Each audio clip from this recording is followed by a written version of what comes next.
Okay, let us go over Tulsa, Oklahoma, better known as the Greenwood District, better known as Black Wall Street.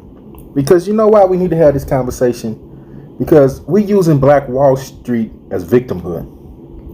We're saying, oh, they destroyed Black Wall Street. That's why we can't do nothing for ourselves. In reality, I'm going to show you. We got to face facts. We destroyed Black Wall Street. We're resilient people. And I'm going to show you we was resilient.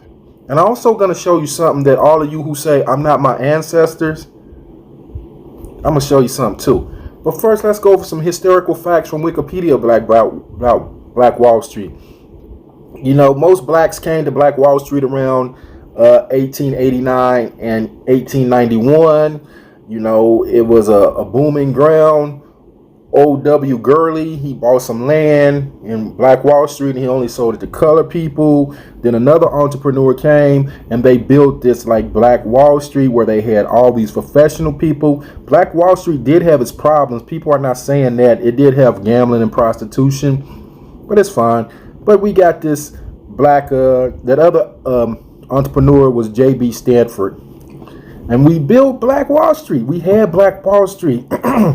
Then came 1921, when Dick Rowland was accused of sexually assaulting a white woman in the elevator. So the white men go and they get Dick Rowland, and the black men from the Greenwood District get their guns, and they like, we're gonna protect Dick Rowland. Y'all not just gonna lynch him. Y'all not gonna do that. And then a big shootout happens, and 20 men between both sides was dead. So all of y'all who say we're not our ancestors did fight back. They just don't want you to know that. They don't want you to know that our ancestors fought back because they want you to stay docile. They want you to stay with the Gandhi philosophy of nonviolence. Our ancestors fought back. So then they come to with 5,000 men, and somehow they overpower 9,000 black people in the town, and they burn the town to the ground. But Buck Colbert Franklin, a black lawyer from the Greenwood District, Black Wall Street, fought as the white people tried to take the territory from us. He fought to get it back. He fought and he won. And the resilience of black people, we rebuilt Black Wall Street. We rebuilt it, and we started to thrive again. But then you know what happened?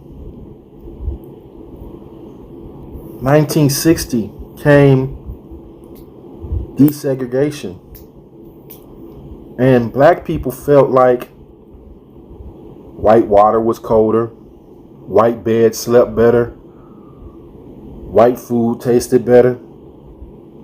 It was better to live around white people. And we left our own. So we ran from ours to theirs.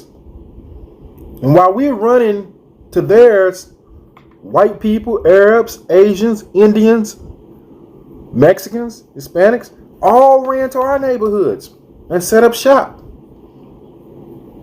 So the once predominantly black businesses are gone.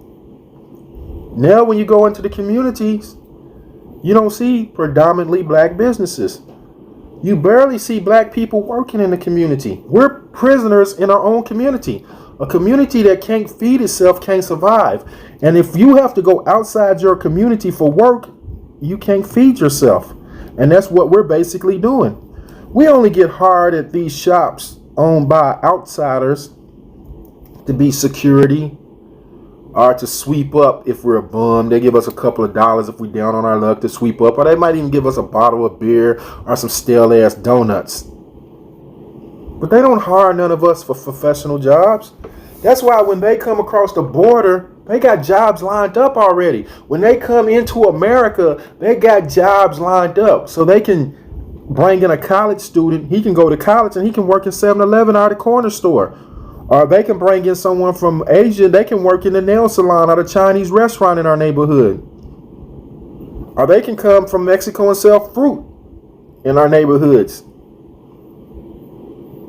But see, you can't use Tulsa, Oklahoma or Rosewood because people don't tell the full story. We was resilient. We're resilient people.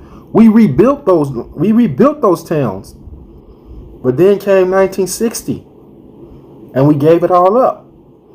So when someone says do for self, don't bring up Tulsa, Oklahoma. We can't do for self. They burned down Tulsa, Oklahoma. We can do for self. Those are excuses. Those are excuses that we use to prevent us from doing for self. But we can do for self. We can do for self because our people was resilient. Our people rebuilt Black Wall Street.